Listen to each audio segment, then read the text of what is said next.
दोस्तों, मैं हूं अख्तर खान और आप देख रहे हैं सीबीसी न्यूज़ वायर। भीड़ ने फिर 3 निर्दोष लोगों की जान ले ली।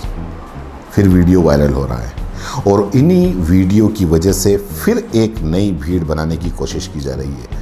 हत्यारी भीड़ ने निरे साधु जैसे लोगों की हत्या कर दी। क्या कसूर था उनका, साधुओं का? कुछ नहीं।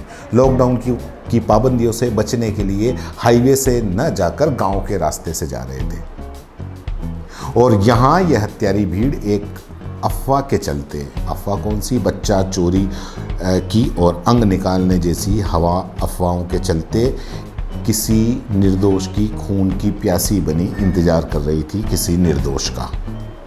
मुंबई से 125 किलोमीटर दूर पालघर में गढ़ चिंचले गांव के पास हत्यारी भीड़ ने 2 साधुओं और एक कार चालक की हत्या कर दी, उनको खींच के मार डाला।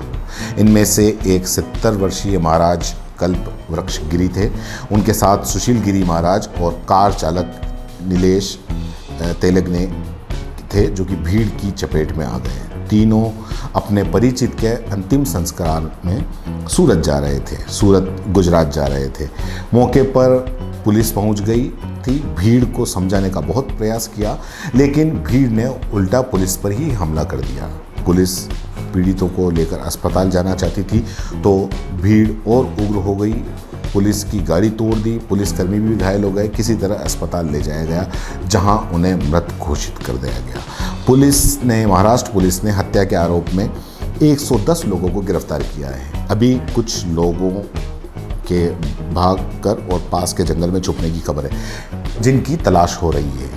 पुलिस को पता चला है कि व्हाट्सएप ऐप के जरिए अफवाह फैली कि बच्चा चोरों का जो गिरोह है वह सक्रिय है और मानव अंगों की तस्करी करता है। अब पुलिस का ये काम होना चाहिए कि अफवाह कैसे फैली इसका पता लगाए, और जब अफवाह फैल रही थी तो पुलिस क्या कार्रवाई कर रही थी उसको ये भी जवाब देना चाहिए। हत्यारी भीड़ ने इससे पहले भी कई हत्याएं की है। ये घटनाएं तब से ज़्यादा हो गई जब से हत्यारी भीड़ बनाने की कवायद शुरू हो गई। हत्यारी भीड़ बनाने की कोशिशें कैसे और कहां शुरू हुई ये बताने की ज़रूरत नहीं है। और ऐसी भीड़ जब हर राज्य, हर जिले में तैयार होने लगे तो अच्छे बुरे, धर्म अधर्म की तमीज़ भूल जाती है। ये हत्यारी भीड़ उनकी भी नहीं होती जिन्होंने इस भीड़ को बनाने में झूठ और प्रोपेगेंडा का सहारा लिया होता है। इस भीड़ को फिर न तो गो हत्या न ही बीफ मांस का बहाना चाहिए होता है। ये भीड़ सिर्फ ऐसी ही किसी मनगढ़ंत अफवाह से तैयार हो जाती है, किसी का भी खून पीने पर आमादा हो जाती है। ये हत्यारी भीड़ जो किसी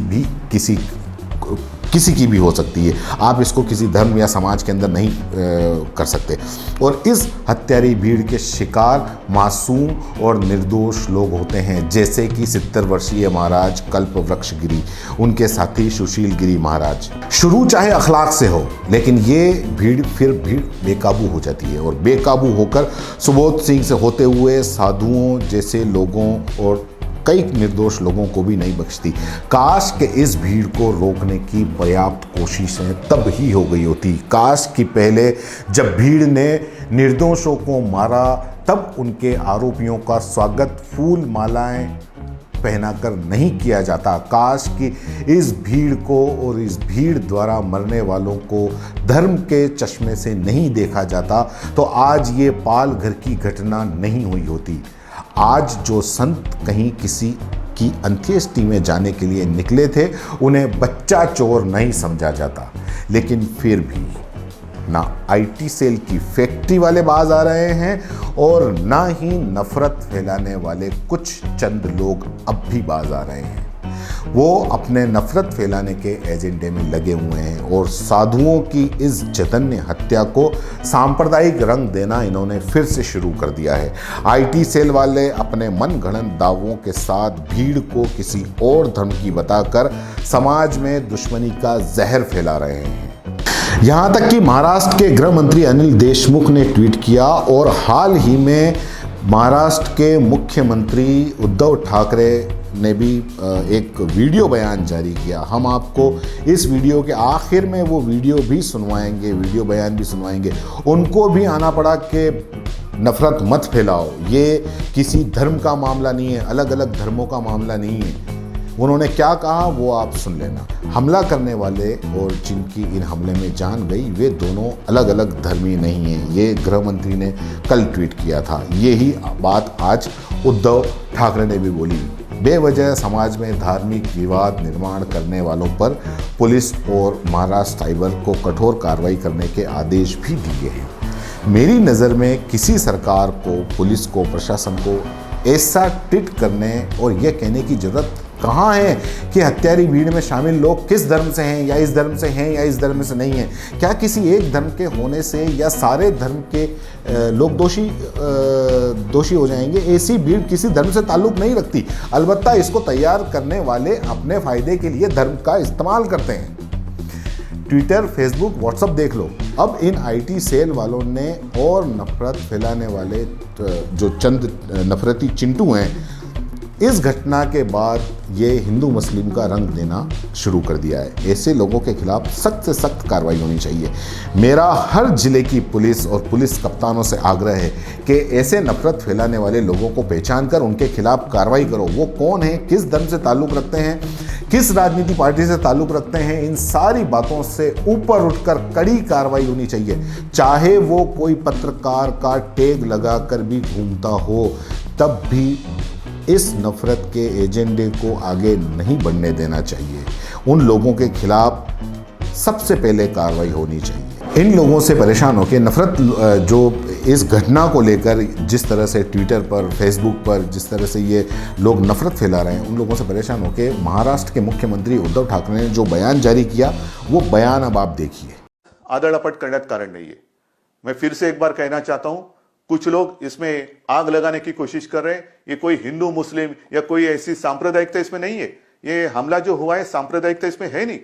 ये दुर्भाग्य की बात है, गलतफहमी के शिकार हुए हैं, जो बहुत ही निंदनीय बात है। एक तो मैंने जैसे पहले कहा कि ये जो इलाका है आने जाने के लिए बहुत ही कठिन है, बहुत ही कठिन, जिसे मराठी में कहते हैं ना दुर्गम एरिया। दुर्गम मतलब आने जाने के लिए बहुत ही कठिनाई होती है, और वहां जाना भी हो तो दादरा नगर हवेली से आना पड़ता है। उस रात जिस वक्त ये घटना हुई, ये जो साधु थे वो जाना चाहते थे गुजरात, उनको रोका गया। दादरा नगर हवेली जो सिलवासा वगैरह केंद्र शासित प्रदेश है, वहां सीमा पर उनको रोका गया, वहां से उनको लौटाया गया। अब ये कोई चर्चा की बात नहीं हो सकती, अगर मगर में कोई मतलब नहीं है। अगर वहां पर उनको रोका जाता और दूसरे दिन सुबह महाराष्ट्र सरकार के साथ कोई सलाह मशवरा करके इनके बारे में निर्णय हो सकता था, लेकिन हुआ नहीं। दुर्भाग्य की बात है। लेकिन मैं आपको वचन देता हूं, इसमें कोई भी सांप्रदायिक बात है नहीं। 100 से भी ज्यादा लोगों को हमने गिरफ्तार किया है, जिनको 30 अप्रैल तक पुलिस कस्टडी मिली है। सुन लिया आपने, ये बयान उद्धव ठाकरे के हैं। नफरत फैलाने वालों को पहचानो, इन एंकरों को पहचानो जो फेसबुक, व्हाट्सएप, ट्विटर पर जो नफरत फैलाते हैं, उन लोगों को पहचानो और अपनी शिकायत को पुलिस तक पहुंचाओ और इन लोगों को समाज से अलग कर दो। चाहे वो कोई भी हो, किसी भी धर्म से ताल्लुक़ रखते हों, किसी भी राजनीति पार्टी से ताल्लुक़ रखते हों, चाहे वो कोई भी हो। धन्यवाद। जय हिंद, जय भारत। अगर आप YouTube पर देख रहे हैं तो CBC न्यूज़ वायर का चैनल सब्सक्राइब करिए, पास में दिख रहे बेल आइकन को भी दबाइए, ताकि जब भी हम आपके लिए कोई खबर, कोई जानकारी लेकर आए तो सबसे पहले आपके पास नोटिफिकेशन पहुंचे। अगर आप Facebook पर देख रहे हैं तो CBC वायर का पेज लाइक करिए। अगर आप Instagram पर देख रहे हैं तो आप हमें फॉलो कर सकते हैं।